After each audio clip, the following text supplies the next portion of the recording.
2. The degree to which one succumbs to the alluring, titillating message presented by materialism is the degree to which the word of truth, as Jesus warned, is choked in our hearts by the cares of this world and the deceitfulness of riches and the lusts of other things entering in.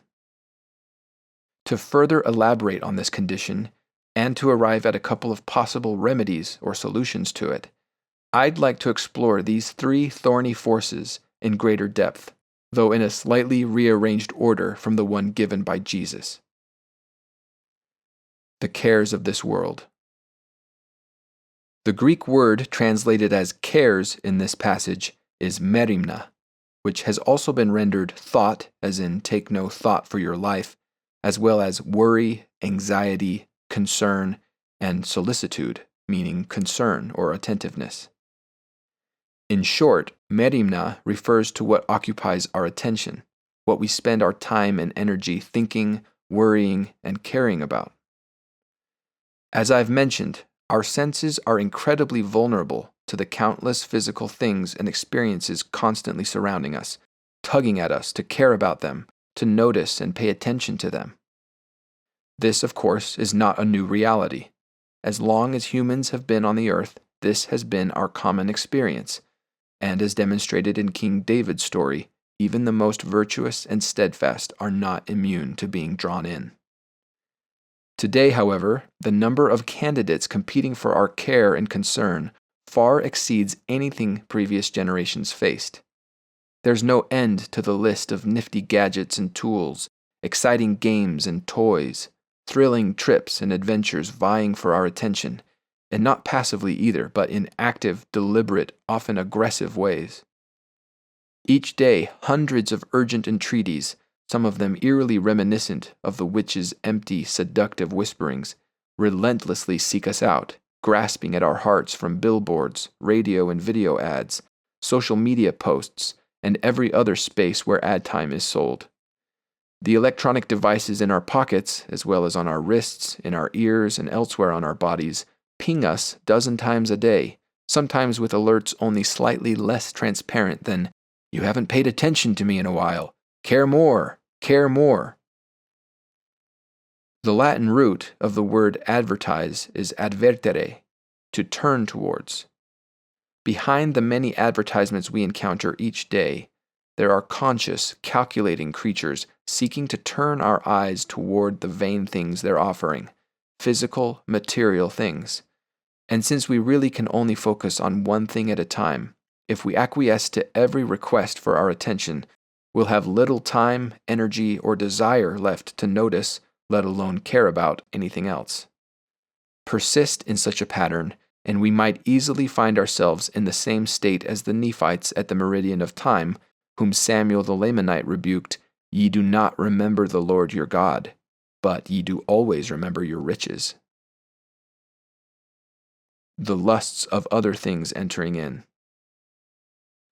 And what's wrong with riches and the vain things of the world? Why are they not worthy of so much notice, concern, and care? To be sure, these material concerns have their place, and not every advertisement is completely devoid of value. Some are genuinely helpful and informative. Often, these things can be good tools and resources for improving our quality of life. They can be great servants, but they are never good masters. Despite all their pleas for our devotion, we must not set our hearts upon the things of this world and become their servants, ever toiling to feed our insatiable appetites on their behalf. Unfortunately, the messages we constantly receive from advertisers and society at large suggest that our peace and happiness depend on these inanimate objects, that our external circumstances determine the joy and satisfaction we experience. And that argument often proves convincing. After all, the celebrity endorsing that product insists she couldn't live without it. The neighbor showing off his new gadget swears it's the best choice he's ever made. So we order that new cell phone, we book a table at that trendy restaurant, we buy that fashionable outfit. And does it deliver the boost it promised? Well, actually, yes. As you unbox your new phone and admire its improved features and sleek design, or take in the atmosphere of the restaurant and savor your first bite of a gourmet meal, or catch your reflection in the mirror wearing your new clothes, you get a surge of pleasure and excitement. But those pleasant sensations cannot last. After a month or so, your phone's advanced features stop exciting you. The next time you visit the restaurant, the experience falls a little short. After wearing your new outfit a few times, what you see in the mirror no longer delivers the same satisfaction. Dostoevsky observed that a human is a creature that gets used to everything. And we certainly do. And you know what? That's okay. It's normal, natural, even desirable to settle into that sober interest we discussed in Chapter 7. The honeymoon phase is a fine place to visit from time to time, but it is no place to live. As C.S. Lewis said, "Let the thrill go.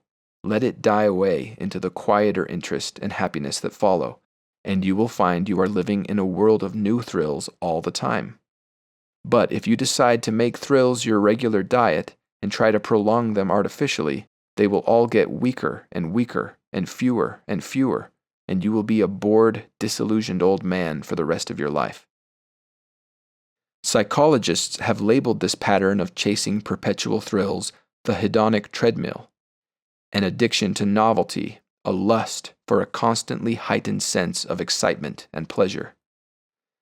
But as Barry Schwartz notes, no matter how fast you run on this kind of machine, you still don't get anywhere. No matter how good your choices and how pleasurable the results, you still end up back where you started in terms of subjective experience. This is why the vain things of this world are not worthy of our primary focus or care. It's certainly true, as the writer of Proverbs observed, riches are not forever. But even more fleeting and slippery are the happiness and satisfaction those riches deliver. They do not and cannot supply true, enduring joy. Now, my intention in discussing this is not to condemn or shame anyone. We all fall victim to the honeymoon phase, and from time to time allow a little lust to enter in. My aim is to help us become aware of the false, empty promises the vain things of this world and their advertisers so often make to us, and to give us permission to push back against the lure of the new, updated, latest thing we imagine this time for sure will finally make us happy and content if only we could get our hands on it. The truth is, it won't. Whatever it is you've set your sights on, it's just a carrot dangling before you on the hedonic treadmill. Happiness isn't something that depends on our surroundings, wrote Corrie ten Boom. It's something we make inside ourselves. If we fail to recognize this truth, and there are many entities today whose very existence depends on our not recognizing it, then we're doomed to waste our energies in the fruitless chase after those other things, multiplying the very grief we're trying to avoid. And how do we create that happiness inside ourselves? How do we resist the gravitational pull of the many cares and vain things of this world pounding at the door, seeking a place in our hearts? The answer may be what Socrates, in his native Greek, called thauma, often translated as wonder. Wonder. Each of us has, at one time or another, experienced the feeling of wonder or awe. I couldn't state it better than Ross D. Inman, who writes, "We stand in wonder before many things above, below, beyond, and within. We wonder at the mind-boggling immensity of the Grand Canyon below, or at the starry expanse above, at the momentary flashes of a lightning bug against a dusk sky, at the human genius and achievement that crowns the scientific enterprise, at a courageous act of self-sacrifice, at the time-worn wisdom of a grandparent, at the moral clarity of a friend shaped by great suffering, or at the alluring beauty of a scene from Les Miserables. We experience this singular emotion of wonder when something brings to our awareness the fact that this material world is not as simple or transparent as we might have imagined, that each of us is a small part of something far greater. To quote Inman again, when we are gripped by wonder, we are startled out of the ordinary and humdrum of human experience. In other words, experiences of wonder perform their own unique kind of advertere. But instead of turning our eyes toward the vain things of the world, they draw our attention toward those things in the second column of the chart from the beginning of this chapter, the eternal and unchanging things. Therefore, attempting to experience wonder as frequently as possible may be one of our best strategies for countering the effects of the cares of this world and the lusts of other things. By regularly reminding ourselves that there are mysterious, invisible truths lying hidden beyond and behind the things we perceive with our senses, we might avoid placing too much care in those temporal things and becoming blind to the more important eternal things. However, before you schedule a trip to Niagara Falls or Yellowstone, allow me to first note that making wonder a part of your life isn't as simple as regularly observing stunning natural marvels. That's because wonder is made up of more components than just awe and astonishment. True wonder requires a couple of additional ingredients, without which regular exposure to what we typically call marvels and wonders can actually have an effect exactly opposite to the one desired. Perhaps the clearest example of this is found in accounts of the Israelites. Though miraculously delivered from slavery in Egypt, having seen the Red Sea part that they might pass through on dry ground, manna appearing in the desert for their food, water mysteriously flowing out of a rock in abundance, and being led the Lord their God, their Redeemer, going before them, leading them by day and giving light unto them by night, and doing all things for them which were expedient for man to receive, yet they hardened their hearts and blinded their minds, and reviled against Moses and against the true and living God. Those words were spoken by Nephi, rebuking his brothers who, despite having had similarly miraculous experiences, had also become past feeling and slow to remember those important eternal truths. Much later in the Book of Mormon, after seeing the many signs and wonders in heaven that marked the birth of Jesus Christ, the people likewise quickly forgot them and began to be less and less astonished at a sign or a wonder. Clearly, then, the answer is not merely to surround ourselves with an abundance of wondrous, awe-inspiring stimuli. Two additional points must also be considered. 1. Wonder must lead to and include wondering. True wonder does not stop at mere astonishment or amazement. It includes a desire to know, to learn, to begin to understand.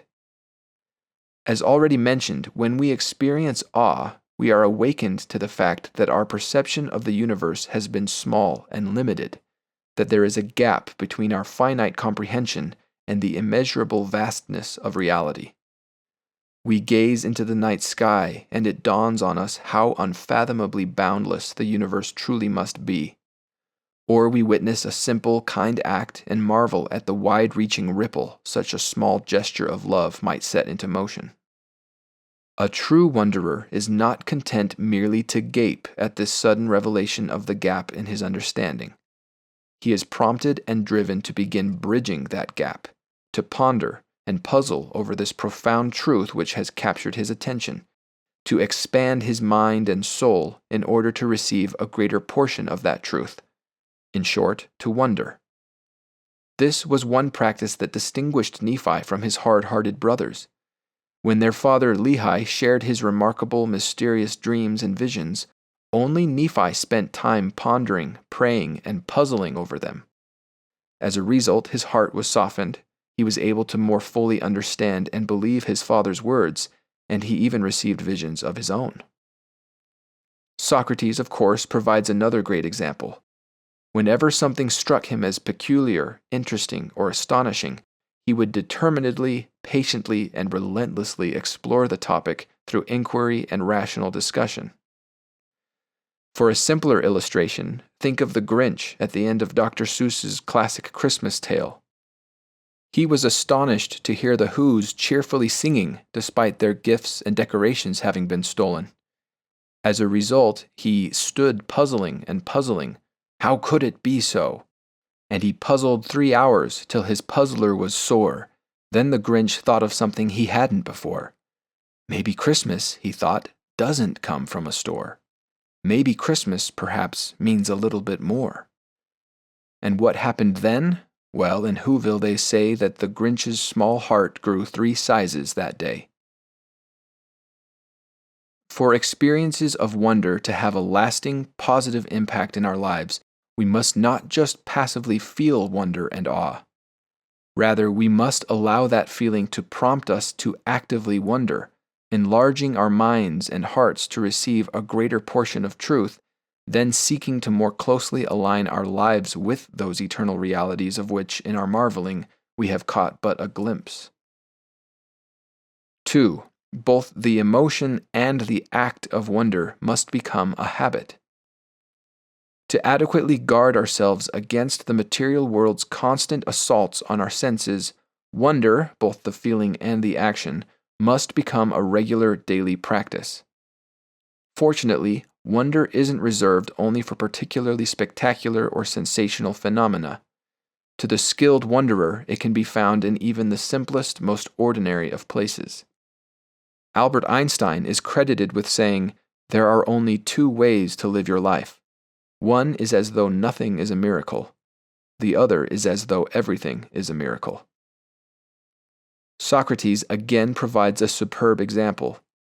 Though he led a very simple life and rarely left his hometown, he was constantly marveling and puzzling over the people, ideas, and objects around him. Even Jesus found reason to wonder at seemingly small, commonplace things, the lilies of the field and the fowls of the air, a mustard seed, the meager donation of a poor widow, and the simple faith of a centurion. Some of the most beautiful poems ever written center around ordinary, otherwise overlooked objects and occurrences. In his famous poem, "I Wandered Lonely as a Cloud," for example, William Wordsworth describes the wondrous effect of a simple encounter with a field of golden daffodils, the memory of which left a lasting impression. "For oft when on my couch I lie in vacant or in pensive mood, they flash upon that inward eye which is the bliss of solitude. And then my heart with pleasure fills and dances with the daffodils." Wordsworth laments in another poem, however, that the world is too much with us, that in our modern world of late and soon, getting and spending, our abilities to wonder have become blunted and atrophied. In the hustle and busyness of modern life, we no longer pause to see God's hand in ocean tides or in the howling wind. The key to making wonder a constant part of our lives, then, may once again hinge more on subtraction than on addition. Rather than squeezing in a note to self, "Remember to wonder," between your 4 o'clock meeting and driving your son to soccer practice, you might benefit more by simplifying your lifestyle, withdrawing a bit from the relentless late and soon standard of our society, and slowing down to make room for moments of wonder throughout your day. That being said, some suggestions in the category of addition might also help. Spending more time in nature, attending religious services, spending mindful and meaningful time with loved ones, performing acts of service, planting and tending a garden, practicing a musical instrument, playing a sport, and engaging in any activity that increases our opportunities to encounter wondrous things. My number 1 suggestion, however, for developing the daily habit of wonder is this: consume more living media, particularly living books, and avoid consuming twaddle. These terms I defined in Chapter 4, and so won't belabor the topic. I will only point out that the particular danger of twaddle is that it targets the senses, most modern advertisements being perhaps the purest form of twaddle, and is almost perfectly void of all wonder, and offer you the words of Henry David Thoreau. How many a man has dated a new era in his life from the reading of a book? The book exists for us, perchance, which will explain our miracles and reveal new ones, the at present unutterable things we may find somewhere uttered. These same questions that disturb and puzzle and confound us have in their turn occurred to all the wise men, not one has been omitted. and each has answered them according to his ability by his words and his life. These words, I feel, apply to all living media, but especially capture my sentiments about the power of living books to inspire wonder. Surely, living books contain the largest and most easily accessible collection of big, marvelous ideas available. Once again, I invite you to make it a lifelong habit to regularly feast on them. Now, while speaking of wonder, allow me to make one final note relating to a question I've addressed in the previous 2 chapters. Why do bad things happen to good people? We've established that the cares and things of this world exert a strong gravitational pull, drawing our attention and our hearts downward to the level of vain temporal things. John Donne, however, compares Christ to a magnet placed above us, drawing our iron hearts upward toward him and his eternal truth. Only thou art above, and when towards thee by thy leave I can look, I rise again. Often these upward tugs, these divine advertisements, if I may coin such a term, come in the form of hardships and trials. Sometimes the Lord deliberately places difficult, unpleasant obstacles in his children's paths to stir them up in the ways of remembrance. As Mormon lamented, at the very time when the Lord doth prosper his people, then is the time that they do harden their hearts and do forget the Lord their God, and this because of their ease and their exceedingly great prosperity. And thus we see that except the Lord doth chasten his people with many afflictions, they will not remember him. Because of this tendency towards forgetfulness and complacency so prevalent in human nature, certain experiences come our way which, I believe, are calculated by a loving and compassionate Father to draw our attention back to those things that truly matter. We've been lulled into passivity and security. Then suddenly some accident, emergency, or tragedy occurs, shocking us into a troubling realization. The safety net of comforts and luxuries we had come to trust was just an illusion. If we're lucky, these marvelous misfortunes may prompt us to wonder, to sincerely ponder, and seek for sources that can truly provide the security and peace we so desperately long for. As I mentioned in this book's introduction, many of the hardships and trials that have come upon me acted as wonder inducers, prompting me to ask, seek, and change. For that reason, I can now look back upon those afflictions with joy and gratitude, notwithstanding the pain and grief I felt in the moment. We now turn our gaze to the last of the 3 elements which Jesus warned would choke the word of truth and make us unfruitful.